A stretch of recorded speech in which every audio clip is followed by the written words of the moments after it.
자, 여러분 반갑습니다.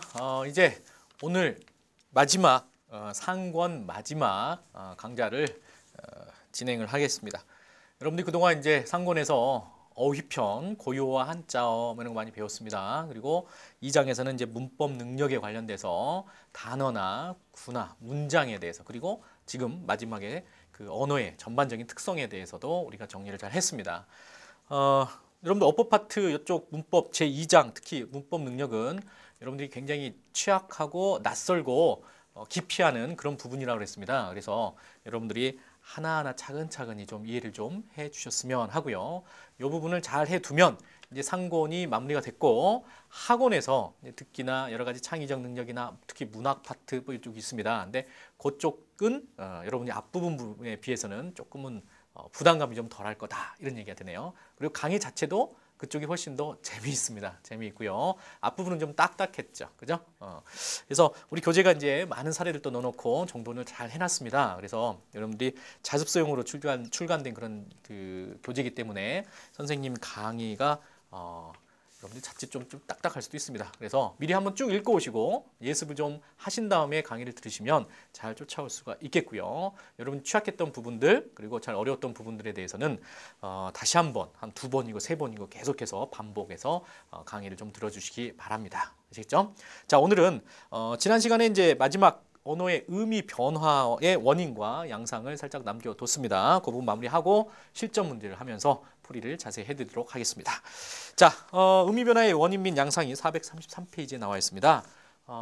언어가 의미를 변화를 하는데 그 원인은 도대체 어디가 있느냐, 그리고 그 양상, 그 변화의 어떤 형태는 어떤 것들이 있는가 간단히 살펴보도록 하겠습니다. 자, 의미 변화의 원인은 거기 뭐 언어적 원인, 역사적 원인, 사회적 원인 뭐 이런 것들이 있네요. 그래서 원인은 4가지로 압축을 해볼 수가 있습니다. 하나는 언어적인 원인이 있다. 자, 언어적인 원인. 그래서 단어나 문장이 그 문장의 상황에 따라서 앞뒤 문맥상 그 문법적인 어떤 그 요소들에 따라서 영향을 받아가지고 바뀌었다, 이런 얘기입니다. 그래서 결코, 별로 이런 말들이 있는데, 그런 부사어들은 원래 긍정, 부정에 다 사용되던 것들인데 이게 자주 아니다라고 하는, 그리고 이제 부정적인 그런 서술어 앞에 사용되다 보니까, 앞에서 꾸며주는 부사어로 사용되다 보니까, 다시 말하면 그런 서술어와 호응을 많이 이루면서 이제 사용을 하다 보니 최근에 와서는 그런 문법적인 영향 때문에 결코, 별로 이런 말들이 부정적인 부사어, 부정적인 서술어만 어울리는, 호응하는 그런 부사어로 바뀌었다, 이런 얘기가 되겠습니다. 변화했다. 그런 걸 언어적 원인이다, 이렇게 얘기합니다. 이때 언어적이라고 하는 것은 문법적인, 어법적인 이런 쪽에 가깝습니다. 자, 그 다음에 역사적 원인이다 라고 하는 게 있는데요. 역사적 원인. 자, 역사적 어떤 상황 속에서, 역사라고 하는 것은 누구의 역사입니까? 우리 인간의 역사입니다. 그래서 거기 사례가 배가 나와 있는데요. 배는 원래 처음에 배를 만든 것은 나무를 깎아서 이렇게 만들었다고 하네요. 요즘에 뭐 카누나 이런 것처럼 나무를 이렇게 깎아가지고 만들어서 이렇게 노를 젓고 가고 막 이랬는데, 이게 요즘에는 이제 철로도 만들고 뭐 알루미늄으로도 만들고 플라스틱으로도 만들잖아요. 특수 합성 플라스틱으로도. 그래서 요즘에는 그러한 그 수많은 재료들, 갖가지 재료를 사용해서 만들어진 배까지도 전부 다 배라고 합니다. 배라고 불러요. 그래서 인간의 그 산업의 역사, 인간의 어떤 기술의 역사가 발달함에 따라서 이 배라고 하는 단어, 언어가 가지게 되는 어떤 대상, 이런 것도 함께 바뀌었다, 이렇게 보시면 되겠고요. 자, 그 다음 페이지 보시면 사회적 원인이 있습니다. 사회적 원인에 해당되는 게 있는데, 사회적 원인은 역시 우리가 인간 세계가 살아가면서 그 사회에서 사용되어지는 단어가 좀 사회적 상황에 따라서 바뀌었다, 이렇게 보시면 되겠죠. 왕이라고 하는 단어가 있습니다. 왕. 이 왕이라고 하는 것은 원래 전제주의나 제국주의에서 최고의 통치자를 나타내는 말이었죠. 그런데 현대로 와서는 무언가 최고로 잘하는 이라는 의미, 능력을 가진 이라는 의미로 의미가 좀 변해서 사용되고 있죠. 그래서 암산을 잘하는 사람은 암산왕, 줄넘기를 잘하는 사람은 줄넘기왕, 이렇게 얘기를 합니다. 자, 그리고 뭐 출혈이라는 말도 마찬가지죠. 출혈은 원래 피가 나다, 피가 밖으로 신체에서 뿜어져 나오다 혹은 흘러나오다 이런 의미인데 뭐 우리 회사는 올해 이번 달에 출혈이 좀 심했어. 회식을 자주 했어. 이럴 때 그때 출혈은 뭔가 손해를 봤다. 돈이 새어나갔다. 이런 의미로 변화가 됐습니다. 그런 걸 사회적 변화다. 이렇게 얘기를 합니다요. 그 다음에 심리적 원인에 의해서 나타나는 심리적 원인에 의해서 의미 변화가 나타나는 경우가 있습니다. 자, 심리적 의미 변화 원인.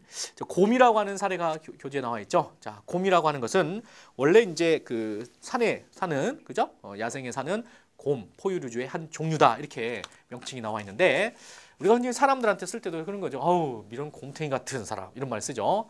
너 이렇게 곰처럼 그러냐? 에이, 곰아 이렇게 부르기도 합니다. 자, 그때 곰의 의미는 뭔가 좀 미련한 사람 혹은 뭐 굼뜬 사람 행동이 실제로 곰이 이제 행동이 굉장히 빠르다고 하죠. 민첩하다고 하는데 그래도 이제 표면상 느긋하게 먹이를 먹고 있거나 느긋하게 이렇게 있는 모습 그런 데서 나온 걸로 행동이 좀 굼뜨거나 아니면 좀 미련한 짓거리를 할 때 그때 곰이라고 하는 말을 씁니다. 그런 건 이제 심리적인 원인이 되었다.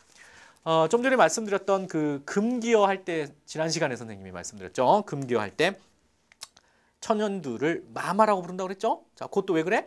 천연두라고 하는 그 질병이 오지 않기를 바라는 뜻에서 그죠? 퍼지지 않기를 바라는 뜻에서 그 질병을 주관하는 어떤 역신이 있는데 귀신이 있는데 그 귀신을 높여 부른다 이랬습니다. 그런 심리에서 말이 바뀌었다. 혹은 유의어 관계로 같이 사용되는 금기어다. 이렇게 얘기를 했습니다. 자, 그래서 언어가 바뀌는 원인에는 네 가지가 있습니다. 언어적, 역사적, 사회적, 심리적 원인이 있다. 이렇게 이론상 정돈을 해두시면 되고요. 자, 그 다음에 이제 중요한 건 양상이 되겠습니다. 언어의 의미가 바뀌는 그 양상, 변화하는 그런 형태에는 방법에는 방식에는 어떤 것들이 있는가 이런 얘기인데요. 거기 세 가지가 나와 있네요. 자, 첫 번째 의미의 확장이 있습니다. 의미의 확장. 자, 두 번째는 반대 축소가 있고요. 자, 세 번째는 전성이라고 하는 게 있는데 자, 전성은 좀 어렵죠, 말이. 그래서 전성은 쉬운 말로 하면 그냥 변화, 이렇게 이동 뭐 이런 식의 용어를 사용하는 것이 오히려 더 낫습니다. 더 좋다는 얘기죠. 이야기가. 자, 확장이라고 하는 건 뭡니까? 원래 어떠한 특정한 단어가 사용되는 게 이 정도로 범주에서 사용됐는데 원래는 이게 좀 더 확장돼서 이렇게 사용된다라는 거게 되겠죠. 개념상. 자, 예를 들면 영감이라고 하는 말이 있네요. 영감. 자, 영감이라고 하는 말은 원래 어떤 의미로 사용됐습니까? 영감. 그렇죠. 이건 벼슬 이름이었습니다. 벼슬을 한 남성을 나타낸다. 특정 이상의 직책을 맡게 되는 그러한 남성을 나타냅니다. 남성. 그런데 요즘에는 어떻습니까? 벼슬을 하든 안 하든 거의 영감은 나이 든 남자를 나타낸다. 나이 든 사람을 나타낼 때 우리는 영감 이렇게 얘기를 하죠. 물론 벼슬을 한 사람도 영감이라고 하기도 하고요. 뭐 판검사를 또 영감님이라고 부르기도 하죠. 자, 그래서 의미가 확장되었다. 이렇게 얘기를 하는 겁니다. 아셨나요? 자, 그다음에 지갑이라고 하는 단어가 있는데 이 지갑이라고 하는 단어가 원래는 종이 지자를 쓰는 겁니다. 그래서 종이로 만든 그런 뭐 상자 이런 거를 지갑이라고 했습니다. 그런데 요즘에는 종이뿐만이 아니라 뭐 비닐로 만들기도 하고 가죽으로 만들기도 하고 그죠? 여러 가지 합성 수지를 사용하기도 합니다. 그래서 이렇게 종이로 만든 것도 지갑이 되고요. 천으로 만든 지갑도 있네요. 그죠? 옷감을 사용해서. 그래서 여러 가지 재료를 사용하는 그런 것들로 지갑이라고 하는 단어가 확장되었다, 확대되었다 이렇게 이야기를 하는 겁니다. 아시죠? 자, 그 다음에 의미의 축소가 있습니다. 축소. 축소는 이제 반대가 되겠죠? 확장을 이렇게 가는 거라면 축소는 원래 이런 의미를 지녔었는데 이게 이제 이런 의미로 한정되어서 사용될 때 이걸 축소다 이렇게 이야기를 합니다. 자, 사례로서 계집이라고 하는 게 나왔네요. 계집. 자, 계집이라고 하는 것은 원래 전체 여자들을 나타내는 말이었습니다. 아내 혹은 뭐 시집간 사람 혹은 뭐 여성들을 나타냈었는데 이게 요즘에는 어떻습니까? 계집은 아이 계집이야 그러면 조금 낮춰 부르는 말이죠. 그래서 요즘의 계집은 비하하는 그런 단어로 사용됩니다. 어린 여성을 비하할 때 업신여길 때 쓰는 말로 바뀌었죠. 그래서 축소되었다 이런 말을 씁니다. 이와 비슷한 사례가 또 얼굴이라고 하는 단어가 있네요. 얼굴. 자, 얼굴이라고 하는 것은 옛날에 이 신체 전체를 나타내는 거였습니다. 신체 전체 이렇게 봐야 되겠죠? 이 전체를 나타내는 거였어. 그런데 요즘에는 어떻습니까? 얼굴은 여기만을 가리키죠. 앞면, 그죠? 여기만을 가리켜. 그 전체 의미를 전체 신체를 나타내는 것에서 얼굴 이쪽으로 의미가 축소되었다. 이렇게 얘기를 하는 겁니다. 됐나요? 자, 그다음에 전성이라고 하는 것은 말 그대로 의미가 옮아가는 겁니다. 이렇게 A라고 하는 그래서 B라고 하는 의미로 이렇게 이동을 했다. 이렇게 보시면 되겠고요. 자, 거기에 대한 사례로 어리석다가 출제가 되고 있네요. 어리석다가 교재에 나와 있어. 자, 어리석다는 원래는 무슨 뜻이었습니까? 원래는 어리다. 어리다. 잘못했네요. 죄송합니다. 어리석다가 아니라 어리다네. 어리다. 그죠? 자, 어리다라고 하는 게 고전문학 같은 거 배울 때 이 어리다는 어리석다라고 하는 뜻에서 시작을 했습니다. 그런데 요즘에는 어떻습니까? 나이가 어리다, 영하다. 자, 이런 의미로 바뀌었죠. 그래서 어리석다라는 뜻은 사라져버리고요. 나이가 어린 이런 뜻으로만 사용됐습니다. 자, 그와 비슷한 것들이 이제 감투를 쓰다, 뭐 씩씩하다 이런 말도 있고요. 수작을 버리다, 인정 이런 것도 원래는 이제 뇌물을 나타내는 것이었는데 요즘에는 이제 사람의 정 이런 말로 바뀌었죠.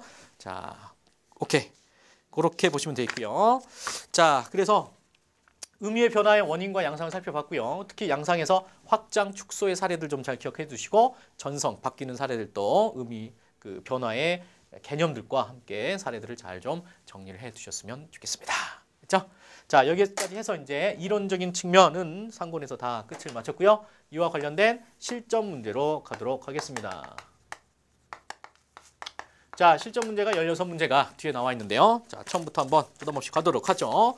자, 1번 명수가 집에 간다 그랬습니다. 형태소 묻는 문제네요. 자, 1번 문제는 형태소 관련된 거다. 형태소를 정확하게 의미를 알고 있느냐는 거죠. 자, 형태소는 뭐라고 그랬습니까? 문법적인 문법에서 가장 최소의 단위다. 그런데 무엇을 가진 최소의 단위입니까? 그렇죠. 의미를 지닌 최소 단위다. 이렇게 다시 한번 복습 차원에서 적어 놓으시고요. 자, 명수, 명사죠. 형태소입니다. 뜻을 지니고 있죠. 명수라고 하는 특정한 사람을 가리키는 고유명사입니다. 그래서 명수가 명수, 자, 하나의 형태소가 되겠습니다. 자, 그다음에 가라고 하는 것은 주어의 의미를 가져다 주죠. 그래서 주격조사인데 품사는 형태소로서 인정을 받습니다.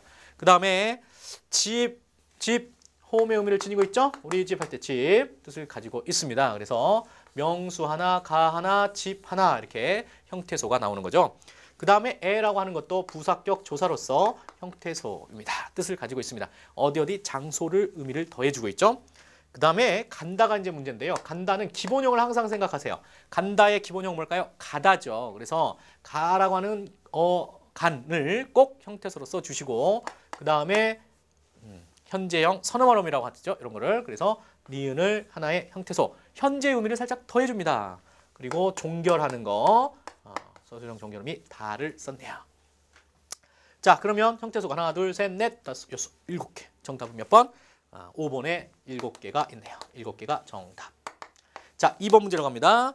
단어의 형성 방법이 다른 하나를 고르시오 그랬습니다. 우리 단어 할 때 단어의 종류 기억나시나요? 자, 단어. 형태소에서 1번 문제, 2번 문제는 단어에서 출제가 되고 있네요. 자, 단어의 종류, 단일어가 있고, 그죠? 복합어가 있다. 이렇게 얘기를 했습니다. 그리고 복합어의 종류는 뭐가 있습니까? 그렇죠? 합성어, 합자가 이렇게 안 써지나요? 자, 합성어가 있고 파생어가 있다. 그랬습니다. 파생어. 이렇게 합성어와 파생어가 있다. 자, 합성어와 파생어 됐나요? 자, 이런 것 정도는 기본적으로 알고 있어야 된다고 그랬습니다. 합성어는 실질 형태소 플러스 실질 형태소. 시실 쪼개는 놈은 합성어다 이렇게 외우면 되고 그 다음에 실질 형태소 플러스 형식 형태소. 형이 쪼개고 있으면 형이 수실 쪼개고 있으면 뭐 파생어다 이렇게 기억하시면 되겠죠. 자, 여기서 여닫다는 뭡니까? 1번의 여닫다는 열고 닫다. 열다라고 하는 동사의 근입니다. 그래서 실질 형태소. 닫다 실질 형태소. 그래서 1번이 합성어가 됐네요. 1번 옆에 합성어는 합, 파생어는 파. 자, 2번 선지는 드높다 그랬습니다. 드높다. 높다에는 실질적인 의미를 지니고 있죠. 근데 드라고 하는 것은 뭔가요? 접두사입니다. 접두사. 그래서 얘는 파생어가 됐네요. 1번 아니면 2번 중에 답이겠네. 자, 3번은 낮추다가 있습니다. 낮추다. 자, 낮추다는 낮다. 낮다에서 나오는 거죠. 낮다. 이게 낮은 실질적인 의미를 지니고 있습니다. 그런데 추라고 하는 것은 실질적인 의미를 가지고 있지 않고요. 사동의 의미를 살짝 더해주는데 이거 역시 사동접사라고 그랬습니다. 사동접사. 피동접사, 사동접사 기억나죠? 그래서 얘는 접사가 들어갔기 때문에 파생어다. 이렇게 얘기하는 겁니다.